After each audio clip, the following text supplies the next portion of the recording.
Hey, welcome to the guide. Hey, I'm Yo. And I'm Will. And here's your end of the year wrap up. I think that's what we'll call this, because we are going to look at what was the best of 2012. Yes. And of course, this isn't comprehensive because we didn't see every single movie or play every single game. So this is what we've experienced and what we thought was the best of what we experienced. You never know. Maybe there was a straight to DVD gem out there somewhere. Yeah, it's possible that we missed something. And if we do, sorry. But this is just what we enjoyed. Let's start with video games for 2012. It was a great year for video games. Yeah. I mean, across all genres, there are just some stellar releases. Yeah, some of my highlights were Far Cry 3, Mass Effect 3, for the and Assassin's Creed 3. Yeah. It was a year for threes. It was a year for threes. And Black Ops, Forza Horizon, all of those. Yeah. And it definitely covers the board from shooter to racing to RPG. Yeah, the year got off to a great start with Mass Effect 3. I mean, despite some of the controversy about the ending, which I thought was really not that big of a deal, it did what is rare for any trilogy. You know, it brought it to a satisfying conclusion. Totally. And it did it really, really well. And I liked Mass Effect 3 a lot. I thought it was just what I was hoping for. You know, to conclude that trilogy, I was not disappointed. You know, I thought the ending was impactful. It was thought-provoking. Did it answer everything? No. But what's the fun of that anyway? So yeah, there's always got to be a little mystery left over. Yeah, I think so. So I enjoyed how it ended, but more importantly, I like how it wrapped up the story for all these characters that we've come to know and enjoy and become attached to. And there's so many moments where I was wiping a tear away because you're saying goodbye to certain characters, or you're like, because there's some epic jaw-dropping moment. Yeah, it was done really, really well. But still not my game of the year, surprisingly. And in January, I thought it would be, which is kind of premature in January. Yeah, a lot of stuff happened after that. Yeah, a lot came out. I mean, you had, like you said, Assassin's Creed 3, which is a game that comes along once in a generation. It's so huge and massive.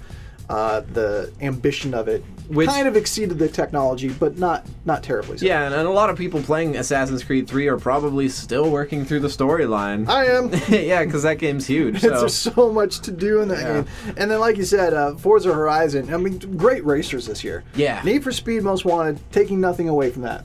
I think they should have called it Need for Speed Paradise's Most Wanted, because it's basically Burnout Paradise sequel. Totally. And it's a lot of fun. But Forza Horizon, I mean, there's something about it that put it above and beyond for me. They were just able to combine the best aspects of games like Burnout, of games like Dirt and Forza, and put them all into one, with unison. That Forza feel overall. That has totally. It's just, I keep coming back to it. I love that game. It's the racer for anyone who loves cars, loves racing, and loves video games. Like, if you love all three of those, that's really the racer that you have. But still not the game of the year. No. I think. It's not mine, anyway. And then New Super Mario Bros. Wii U. I mean, it was a great year for Mario. I mean, you had New Super Mario Bros. 2 for the 3DS, which was a great game. And then just a few months later, New Super Mario Bros. Wii U, which brings Mario into the HD era.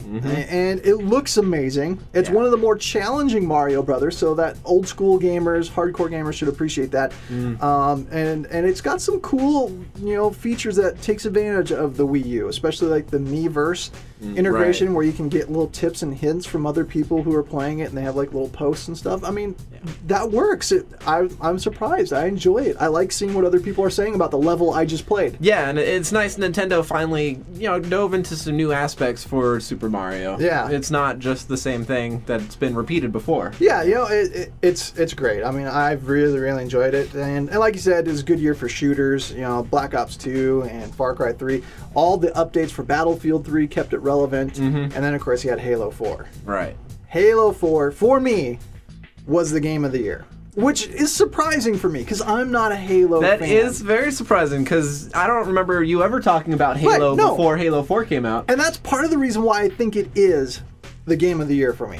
Because I have never really been into it. And this one stuck with me. I mean, I keep coming back to it. I keep playing it.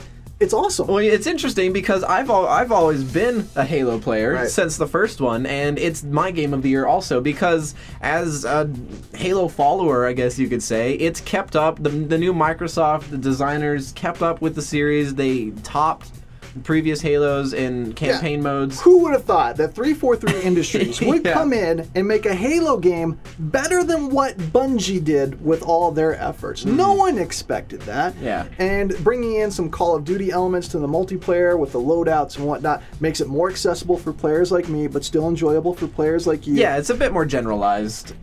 It works. You know, everything about it has a story that's actually worth going through. Yeah, When and- does a shooter have that? Never. And keeping up with the free DLC that drops every week, With new Spartan Ops? playable Oh, man. missions. Yeah. It's so Halo 4 definitely game of the year for me. And you know, I thought long and hard about it, but I kept coming back to the thing that surprised me the most was Halo 4. And because I wasn't a Halo player, you know, I had no expectations of that. So Halo 4 game of the year for me. And me. Well, there you go. So there's our selections. Visit our website, gameandmovieguide.com, where we got some articles on our selections of the game and the movie of the year. And it's been a great year, man, but I'm looking forward to 2013. I think these movies and games are just going to keep building. It's going to be, there's already stuff I'm excited for in 2013. So Yeah. keep it here at The Guide. And don't forget to support us. $5. We'll be around 2013 to help you out. There's a little donate now button at the bottom of all of our pages. So help us out so we can report on all this stuff. Next year, we'll be back right here with more surprises. Woo! Shockers from Will. You don't want to miss it.